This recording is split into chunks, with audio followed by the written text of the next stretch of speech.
Aujourd'hui, on va parler prière et méditation. Mais inquiétez-vous pas, je vous demanderai pas de monter les marches d'une église sur vos genoux.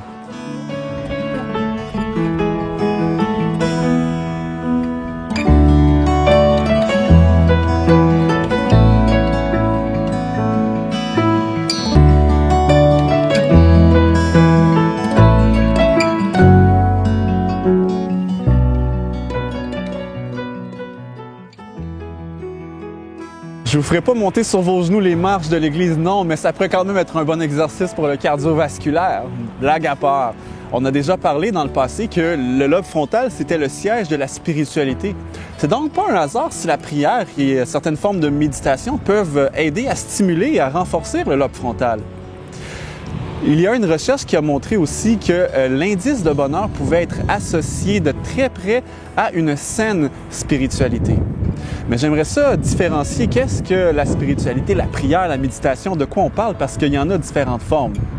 Et pour ça, j'aimerais ça vous amener avec moi dans un autre lieu parce qu'on n'a pas besoin d'être à l'église pour prier. Ça peut se faire vraiment n'importe où.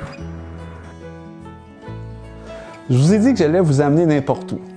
Faisons donc comme si ici c'était chez vous à la maison, ce qui constitue un excellent endroit pour adresser une prière. Peut-être que la prière fait partie intégrante de vos habitudes de vie, si oui, tant mieux. Mais peut-être que c'est quelque chose avec lequel vous n'êtes pas du tout familier, ce qui était plutôt mon cas. Pour moi, la prière, ça rimait avec grand-papa, grand-maman. C'est pas quelque chose que je me voyais personnellement faire. J'ai aussi dit, par exemple, qu'il y avait plusieurs types de prières et de méditation. Et c'est ce que j'aimerais vous expliquer maintenant.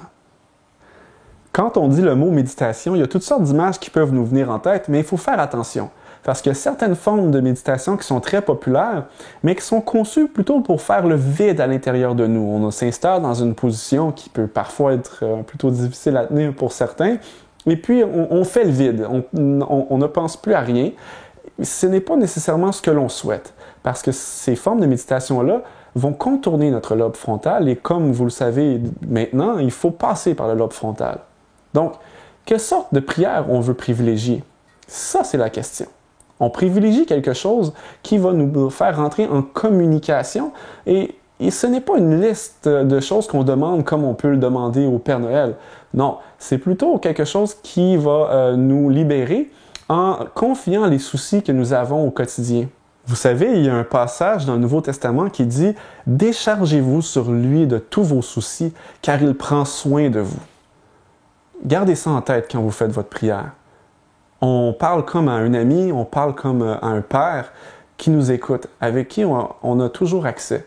Puis ça, c'est la chose magnifique dans toute cette histoire. Peu importe où vous êtes, dans quelle situation, vous ressentez de l'anxiété, vous ressentez de la dépression, vous avez des soucis qui commencent à s'accumuler et à peser, confiez-les à quelqu'un qui peut s'en occuper pour vous. En conclusion, j'aimerais vous dire qu'on n'a réellement rien à perdre, mais plutôt tout à gagner à se prêter à l'exercice de la prière. Et je peux comprendre, des fois, on a des idées préconçues, mais c'est le moment de les mettre de côté et de l'expérimenter pour soi-même. Parce que quand on fait une prière, c'est un moment où on peut s'élever, se diriger vers une fenêtre que l'on ouvre et, tranquillement, on se décharge de nos soucis et on les laisse s'envoler.